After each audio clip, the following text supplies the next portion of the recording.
I'm Chris Ensing. Thanks for joining us. 642 votes. That's what decided the Windsor-Tecumseh race in 2019. Liberal incumbent Eric Kuzmaricek looking to keep the seat after narrowly beating NDP's Cheryl Hardcastle. She's running again, both knocking on doors today. Our Jacob Barker reports. The federal election call is still coming as a surprise to some. What? Yeah. You're kidding. What do you think about that? I think that's a little absurd. I think he needs to wait. Well, it has just begun. The vote is just 2 months away, and there's one issue top of mind for voters right now. The COVID issue that's going around, obviously it's affecting everybody in the world. I think we just kind of have to do a little bit better of a job kind of prioritizing vaccinations, and once we get to that point, ultimately being able to open up if the numbers are okay. It's going to go by fast. Just a few blocks away, incumbent Liberal Eric Kuzmaricek is out campaigning. The pandemic is exactly what he brings up when pressed about the early election call. So the fact that the Liberals are in a minority position has nothing to do with it? You know, I think the challenges that we're facing and the opportunities as well coming off a pandemic requires a strong government that's going to be able to deliver strong programs that Canadians need. Finding support at some of the doors he's knocking on. I'm satisfied what you're doing for Windsor. Is there any issues that stick out for you? It should bring some electrical cars, or plug-in hybrid. That should be brought here especially to Windsor. We're seeing a lot of concern about climate change and about going electric and making those investments in electric vehicle production in this community. The NDP had a stronghold on this riding for nearly 2 decades before Kuzmaricek won it from Cheryl Hardcastle in 2019. Now she's back on the trail, hoping to get back her old seat. I hit the ground running regardless of who else is in the race. I do support NDP. When it comes to the last couple of years of minority Liberal rule, Hardcastle points towards the role the NDP has made in the decision-making in Ottawa. If it wasn't for the NDP, you wouldn't have any of the supports that we needed. So you do need us to stand up for people. She says there are things the NDP can bring that the other parties have never put on the table. Pharmacare, health care, dental care, elder care, child care. These are promises that keep coming up to entice voters at election time, but they're not the things that we see any follow through on, except from the NDP. As of right now, there is no candidate for the Conservative Party in the riding. Jacob Barker, CBC News, Windsor. Now here are the candidates running in Windsor-Tecumseh. The Conservative riding says a candidate will be named at a later date. Currently, no Green Party candidate. We've got an updating list on our website of the people who want your vote, cbc.ca/Windsor. Childcare is shaping up to be a serious issue in this federal election. It was one that dominated the campaign 15 years ago. Now, at that time, the Conservative plan for a tax credit incentive won out over the national childcare plan proposed by the Liberals. Today, both parties pitching similar ideas, but have voter attitudes changed? CBC's Karina Roman takes a look. Canadians can't wait any longer for national daycare. It's needed now, and it's needed for everybody. $10 a day daycare, more daycare spaces, better paid care providers. A central plank of the Liberal campaign platform once again. This time, the Liberals can point to several deals with provinces, signed shortly before the election. But if the Conservatives win, they say those agreements will be tossed. Their plan is to instead offer families a larger refundable tax credit for childcare expenses, with a particular focus on helping lower-income families by covering up to 75% of expenses at tax time. We're going to help them immediately.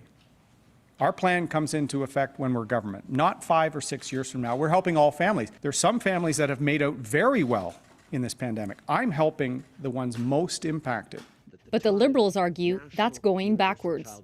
That's why it's so inexplicable that Aaron O'Toole and his Conservatives are deciding to revert back to failed Stephen Harper-era policies of tax cuts that will not create a single childcare space, that will not ensure quality and good working conditions for the early childhood educators. Experts say tax credits favor higher income families because the credit comes after families have already shelled out the upfront costs of daycare. Conservatives argue it gives parents the choice on how to spend their money. But a member of the government's task force on women in the economy says that's a false choice. You can give me all the money in the world. If I can't buy it on the market, I don't have any more choice than I did at the beginning. I can't buy a highly qualified childcare provider in a regulated space to take care of my child if it doesn't exist. The NDP has long called for a national childcare plan that includes subsidized daycare. The party is casting doubt on whether the Liberals will follow through this time.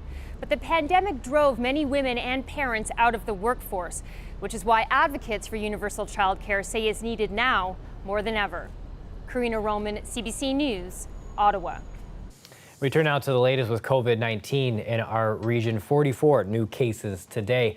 7 people with COVID-19 at Windsor Regional Hospital. One of them is in the ICU. That person is not vaccinated. There are now 287 active cases. About 30% of those involve variants of concern. There's 3 workplace outbreaks. 2 are in the food and beverage sector in Windsor, which involve the Delta variant. The other outbreak, it's in Tecumseh in a manufacturing setting, which involves the Alpha variant that was first found in the UK. 2 provinces have announced more stringent COVID-19 vaccination programs, along with the vaccine passport announced by Quebec last week. The province is going to impose a vaccine mandate for healthcare workers who are in regular contact with patients.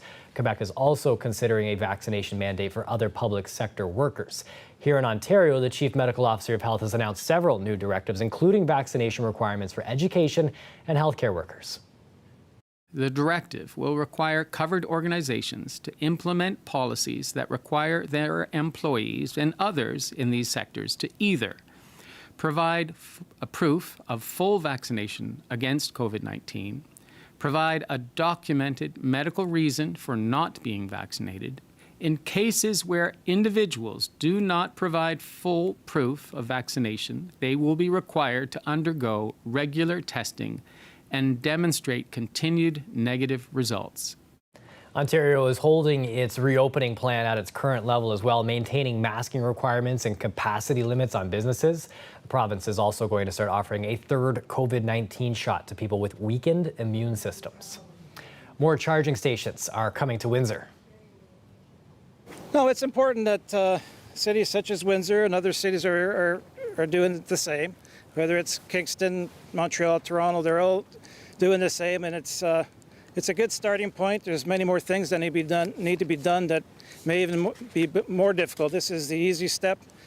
Now, the 11 new charging stations will be installed on city properties. The project costing a little more than $500,000 with some contributions from Enwin Utilities. Charging will be free for now, but the city is collecting data to determine future needs. They're expected to be up and running in March. Back in control of Afghanistan after 20 years, the Taliban appears to be trying to reframe its image in the eyes of the world, but memory runs deep for those who've experienced its brutal rule firsthand. The U.S. and its allies not letting their guard down to get their diplomats and Afghan collaborators out of the country. Carolyn Dunn has more. As the Taliban made its presence known at checkpoints in the capital, its leaders held its first news conference since taking control of Kabul. Through a translator, the Taliban spokesperson tried to assuage fears that are rippling through the country. That we are assuring the safety of all those who have worked with the United States and allied forces, whether as interpreters or any other field that they have worked with them.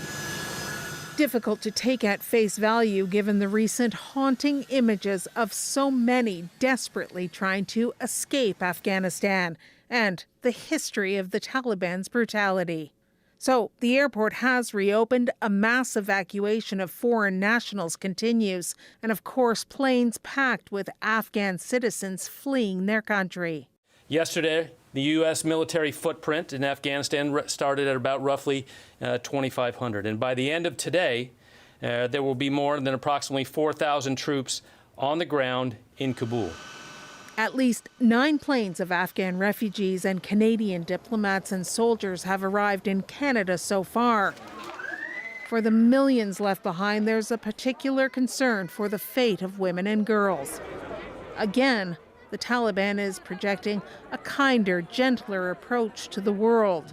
Women will be afforded all their rights, whether it is in work or other activities, because women are a key part of society. And we are guaranteeing all their rights within the limits of Islam. Again, its history of oppression and violence against women is sowing seeds of doubt that the Taliban of today will be any different than the Taliban that terrorized its own people for years. Carolyn Dunn, CBC News, Washington. CBC News has learned that Canada plans to resume its military evacuation flights to Kabul starting today. Ottawa has also set up a special immigration program to resettle up to 20,000 refugees from Afghanistan. Disaster-weary Haitians struggling to recover from a devastating earthquake have been hit by a major storm. A tropical depression drenching the country overnight while crews search for more victims in the rubble. Those who survived the quake are in desperate need of supplies and care. It's a complicated process. Many aid agencies being forced to coordinate their efforts from the capital, Port-au-Prince, more than 100 kilometers from the disaster zone. Ellen Morrow has the latest. This is the airport in Port-au-Prince. It's a bit quiet right now, but throughout the day, it's been a hub of activity as aid organizations try to get aid into the disaster zone. On the edge of the tarmac over there, you can see a Red Cross vehicle. Throughout the day, the most injured, the people who suffered the worst injuries in the disaster zone, some of them have been brought here to Port-au-Prince to be treated in the hospitals here. Now, one of the people who's working here is a Canadian aid worker named Hunter. And Hunter, tell us a little bit about what you've been experiencing throughout the day. Yeah, I mean, it's been very hectic. Yesterday we were trying to rush as many patients back to Port-au-Prince. Same thing today. It's just back and forth with the Coast Guard, trying to send as much material as we can, medical equipment, sending our teams out there, assessing the people there, doing triage at the hospitals, and then getting them back here to get better care. And how tough of an operation is all of this? I mean, it's a lot of moving parts, and it's just to keep everybody coordinated, keep everyone on the same track, try different things, and then whatever works sticks. Whatever sticks, we work with that, and then and just be consistent. Thank you for all the work you're doing. Thank you. And so that's what a lot of aid organizations around the ground are talking about, just how logistically complicated all of this is. The main road out of Port-au-Prince, the capital, to Les Cayes, the disaster zone, is subject to gang warfare, so driving there is incredibly tenuous. Aid organizations are relying on helicopters to get aid in, but even when you can get aid in, there's a distribution problem with so much of the affected area, remote villages built on hillsides. No one truly knows just how bad of an impact the earthquake had in this area because so much of it is remote and there are so many layers of difficulties for getting aid to the people who need it the most. Ellen Morrow, CBC News, Port-au-Prince. Back here in Windsor, a training session that ended with first aid. A triathlete getting his kilometers out on the water, bit by a big fish. He's doing fine, but 13 stitches and a story to tell. As a typical Friday morning, we met at 20 after 6, my friend Terry and I, and we were in the water probably around 6:30 with the intentions of doing maybe a 40-minute to an hour-long swim, say 2 to 3 kilometers. We would get in the lake right behind me here and swim parallel to shore towards the east. We got about 5 or 6 minutes only into the swim, and that's when it happened. Yeah, I got, I guess you could say, attacked by a very large fish, later to be assumed to be a muskie. I think it got me kind of when my hand was down. I didn't see it coming up, but when I brought my hand up and my face still in the water, I saw what was there. I reached out with my left hand and grabbed it, I'd say a good 1.5 to 2 feet back, pulled it off, kind of met eye to eye with it, and then it darted off. The whole thing lasted about 5 seconds, but it was sharp, intense pain right away, disbelief as to what had just happened, and yeah, now it's a story, I guess. And no, we've never heard of a story such as this, never any kind of, no incidents, anything like it. We've all bumped into a floating fish carcass now and then, and even that sometimes is enough to creep you out, but never anything like this, no. I know that it was a freak occurrence. We all know that there's things out there, but it's a lightning strike kind of thing, and hopefully doesn't strike twice. Going forward is just to make sure you're not swimming alone. Again, I don't have any advice to how to make yourself less attractive to these guys, I don't think that I was doing anything different than I normally do. No, I don't hold a grudge toward the Muskie, really. I mean, would I like to see it stuffed on my wall? Maybe, but. Nice reminder, you got to stay in that swimming lane, even when you're out in the lake. That's a bad joke there, Matt. Happy to see that you're okay. Terrified by the images of your fingers there. Colette Kennedy is going to come up next and give us a look at the forecast, see what we got going on there.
Colette Kennedy joins us now for a live look at the forecast. It is rough out there. It's pretty humid.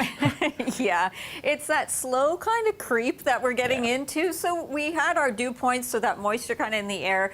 They were already, 24 hours ago, kind of into the teens. So not just humid, but muggy. But now they've creeped up a little further. So we're into the 20s, low 20s. And so then it does start to feel more oppressive if we go to that chart. Now, one of those reasons is some of the tropical air that's been coming our way. So what you're looking at here on the radar imagery, some of the remnants of Fred. So that's Tropical Depression Fred, and then also interacting with Bermuda, we're talking about Henry. So, and then of course there's Grace in the Caribbean as well, which has now moved on. It's kind of towards Jamaica at the moment. So there's lots of tropical action, and we're picking up some of this moisture. Now, it wants to start pushing into Ontario, but it's going to get nudged back by a ridge of high pressure. So on that battleground, we do see a few little showers and thunderstorms kind of popping up. They tend to be more scattered or even isolated in nature, but we have the risk tonight and then into tomorrow afternoon, morning through the afternoon, getting into that risk of seeing some pop-ups again. It's not going to rain everywhere, but it's one of those things, and it can be particularly juicy, so it may be short-lived, but you could get some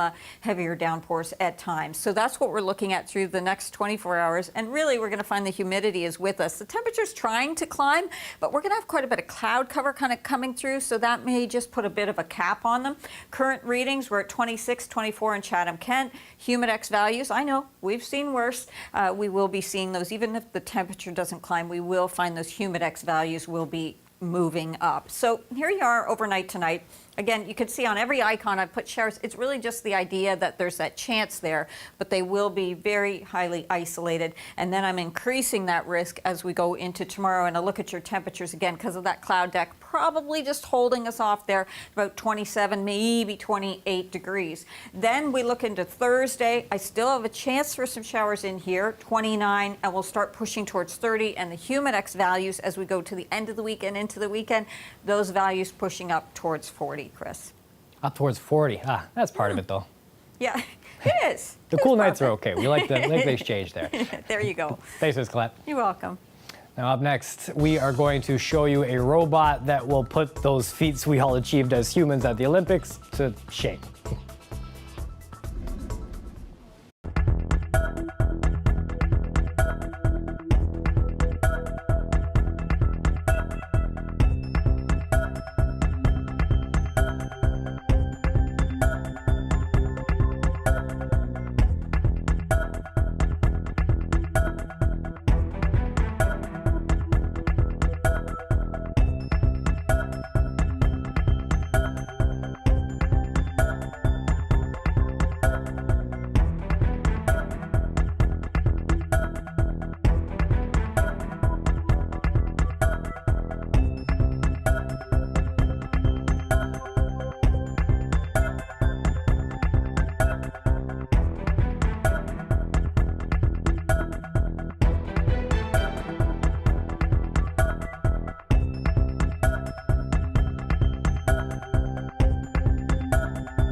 4 Mi'kmaq artists are creating a replica of a work of art that's almost 2 centuries old.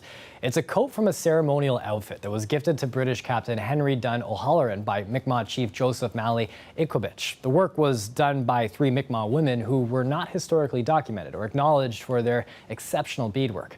Now, this project started in 2019 as a chance to honor them and preserve the culture. Sometimes when I'm beading, a lot of things go through my head. I wonder how they did this. I wonder, like, our ancestors, and these were 3 women, and then they didn't have like lights and stuff like that like we have, and magnifying glasses. Every time I come in, it's kind of a mixture of emotions where it looks so overwhelming, and then you don't want to get anything wrong, but it's at the same time so therapeutic, and then you just think about how much you want to, I guess, learn and preserve your culture. The Mi'kmaq code is, it's like 180 years old, and we're trying to revive a lot of the lost artwork, like all these double curves. I notice people are putting it on stuff, and it's only like a few basic designs they're using. And when we seen this coat, we seen like how many different double curves in the florals, in the ferns, all the intricate beadwork. Growing up, I always knew about the coat. It has always been an inspiration. Since I'm a fashion designer, I've been like awing about this coat since I knew about it. And then it's always been like a point of reference. What keeps me going on beadwork is just like the thought of if my ancestors could do it today, what it would look like. And it's kind of like continuing the story that they couldn't live to tell. The drive toward electric vehicles often portrayed as high-tech, even futuristic, but the technology now being applied to a job that harkens back to African adventures from the days of Ernest Hemingway and Agatha Christie.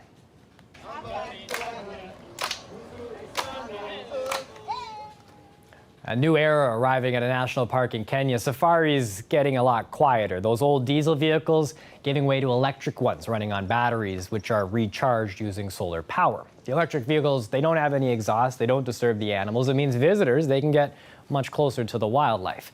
The environmental benefits, plain to see. There's a financial one as well, though. The electric vehicles cost about half as much to operate as those diesel models did. One of the most iconic lines ever uttered by a robot has to be the Terminator saying, "I'll be back." Well, how about a backflip?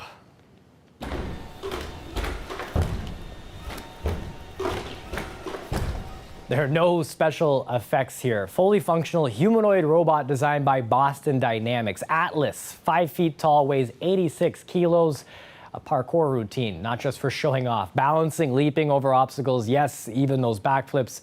It's all a way to test and push its abilities. Much like humans, it's a result of a decade filled with trial, error, and falling flat on its face. The team says robots crash a lot, but they're programmed to get back up and keep practicing. It's all about putting one mechanical foot in front of the other and carrying on. Canada's gold medal soccer goalie, Stephanie Labe, has another reason to celebrate this summer. She's gotten engaged to fellow Olympian Georgia Simmerling while on a camping trip in Jasper, Alberta. Like many family members, Simmerling couldn't be in Tokyo as she helped her team score Canada's first ever gold in women's soccer. Simmerling competed in cycling early in the games but had to return soon after competition because of those COVID-19 restrictions. In an Instagram post, Simmerling says, quote, "A camping trip we'll never forget. I asked my best friend to spend the rest of her life with me, and she said yes. My heart is so full. I love you with all that I am." What a summer. That's it for CBC Windsor News. Don't forget, for news anytime, you can go to our website at cbc.ca/Windsor. We're on social media too. You can find us on Facebook, we're on Instagram, we're on Twitter. The Rick Mercer Report, it's up next. Thanks for watching. Have a good night.